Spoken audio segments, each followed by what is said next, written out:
you know, I was just minding my business. And then all of a sudden, Riot dropped a big announcement. They had an announcement yesterday, in case you guys missed it, where they announced a bunch of different stuff. Okay, we got this, and then it does this little thing, and I was like, all right, we'll see what's gonna be. Boom! And I was like, that's a fighting game. I knew immediately. This is clearly a fireball.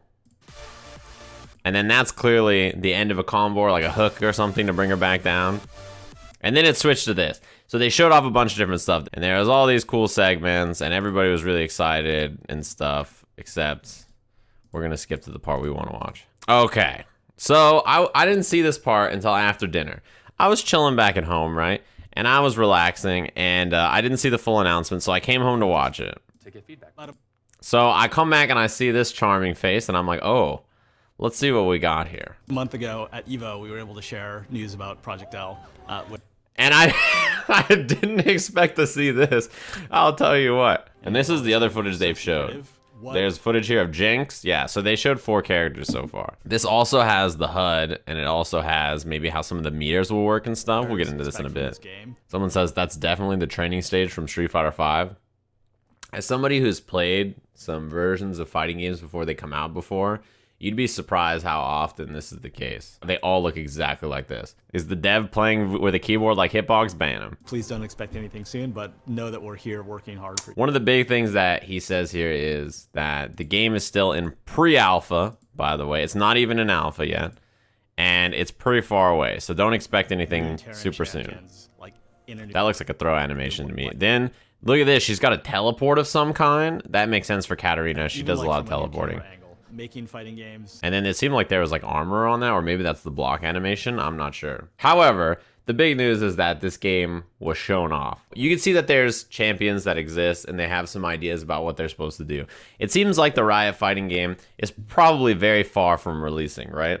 This is going to be a while, but that's good news, right? It means that they've sort of figured out what they're trying to do over there, and they have some champions in mind that are already in the game. There's 4 champions that they showed right there, right? They showed Darius, Ari, Katarina, and Jinx. And we don't know a lot about the game, so there's only a few things that we can probably assume.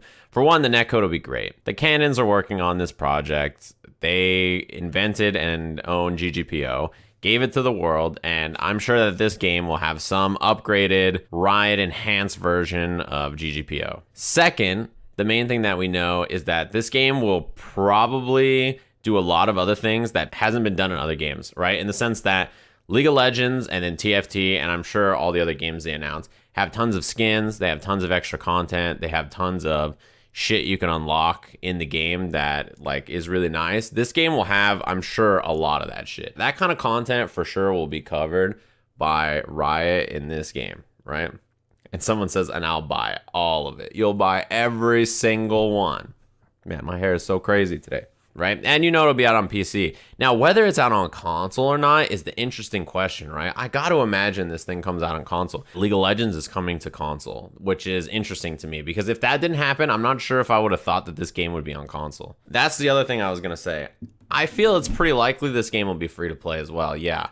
I think it's pretty likely this game will be free to play and it'll follow some of the similar systems they've shown in their new card game and also League of Legends and TFT in unlocking skins and unlocking champions and unlocking cards and stuff like that. The game will come out and there'll be a shit ton of people playing it when it comes out. That's the other thing that you can probably assume will be there. And that Riot will probably do something with it competitively because all of these games they've announced that they want esports to be like a big push.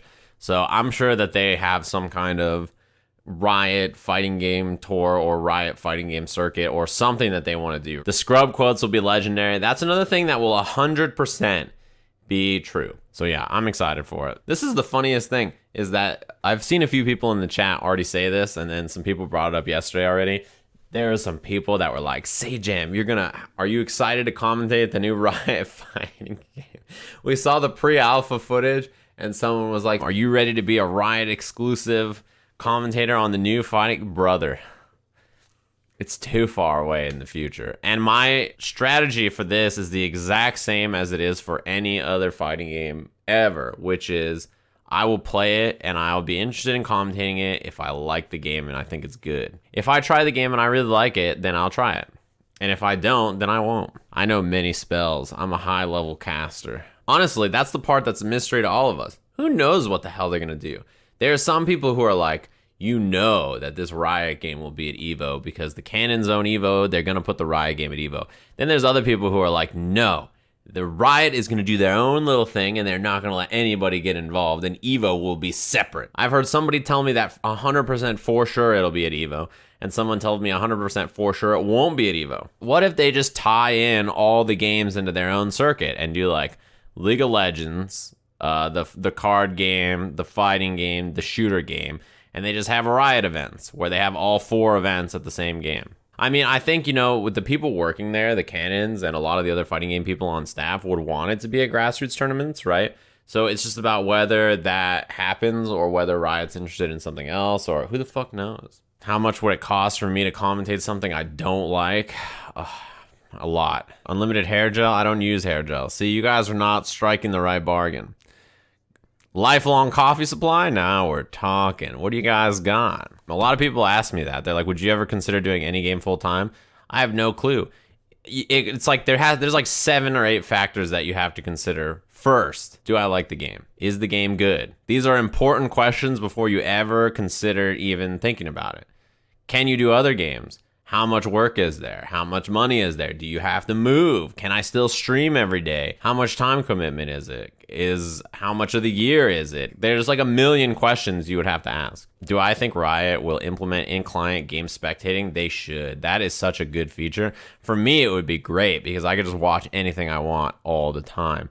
I'm sure that they'll work out some replay system like that. This is the kind of stuff that I think is possible with the Riot fighting game and probably not with almost any other game. Remember when I was talking about Dota and I was saying at TI I was watching it and there's so many features I really wished any fighting game would have, but we're so far behind that I was like, okay, well maybe basic features is what I should settle for. Basic functionality and netcode. The Riot fighting game could be the game that has in-client spectating that you can just watch any event.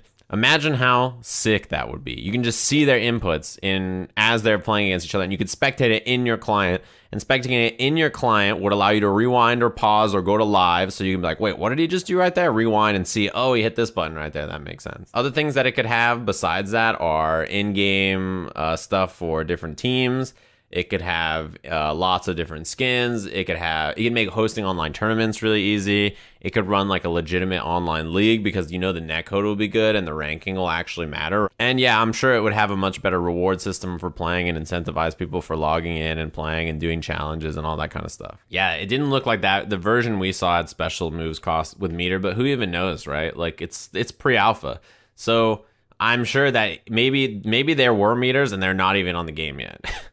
How are you supposed to know, right? The team that's working on this game is the team that made Rising Thunder, and it's a lot of fighting game people that are pretty experienced and I trust to do a good job. As good as Dagashi for dropping the big 22 months. Thanks very much. If this game comes out and it's a smash hit and everybody loves it and they're playing it, then what happens to all the other fighting games out there that don't have good netcode, don't have skins, they don't have big prize pools, they don't have 100 other things that people want? This fighting game will come out on PC and console at the same time too, right? Probably, if it's going to come out on both. And it won't be like, okay, well, if you want to play Uniclear on PC, you got to wait a year. And maybe the PC version will work when it comes out. Who knows? And it might be free to play as well, yeah. I mean, it could be all these things that people wish fighting games have done before, right? Yeah, I mean, Dakota brings up a great point. A mediocre fighting game with excellent netcode and a big prize pool with like a decent structure, if that came in and swung, everybody would be like, now hold up. Basic functionality and features that should be in fighting games or any game in the modern era, this shit is missing from mad games still. And like until the death of fucking time, until the dawn and the end of our ages, people will defend fighting games and say, well, I mean, to be fair, it's this and that. There'll always be something for why their favorite developer can't do these things, instead of being like, yeah, they should probably do that because we love the games. I mean, I love the games too. I'm not telling you not to play these games because they don't have these features. I'm telling you that they should have these features. They show, oh shit, I missed it. Jinx getting a combo, and then it seems like maybe some kind of breakaway mechanic from Katarina. There's a juggle counter that's similar to Rising Thunder here, so it's like a similar build, like I would imagine, to whatever they use there. Yeah, right here. There's an interrupt. I wonder what interrupt means. I wonder if that means like a combo break or like a counter hit or whatever it means. Teleport. That looked like some kind of wake up attack almost. Making fighting game That was a big ass jump button. This jump button is going to be cheap. I'm telling you right now, look at this thing. You see this right here? You can't anti-air this button. I know that this game will not come out for a while. I know that this shit's not going to be playable for a bit. I'm telling you right now, this shit's going to be cheap. I'm telling you right now, this button's going to be cheap. You're going to try to anti-air this shit. You're going to be Teemo. You're going to hop 2, 3, 4. You're going to try to anti-air it with your little blowgun. And this motherfucker's going to destroy you. He's going to jump in and fucking murder you. And he's going to pull you in. And he's going to have a fucking bleed mechanic. There's these little red things right here for Darius. I'm sure that's a bleed mechanic of some kind. And he's going to fucking bleed you. And it's going to be like Baraka's crushing blow. Shit's going to do 40%. And you're going to bleed for 15%. And then he's going to chip you out with a fucking spin. You're not going to be able to kill Darius at all. Oh, that's for Katarina? Well, then this is a fucking bleed mechanic. I don't know. She's got knives and he's got fucking a red thing. Someone says, I swear to God, the fact that they got one of the GGPO guys better mean that the netcode is good. Now, look, your understanding of this is not quite right. They don't have one of the GGPO guys.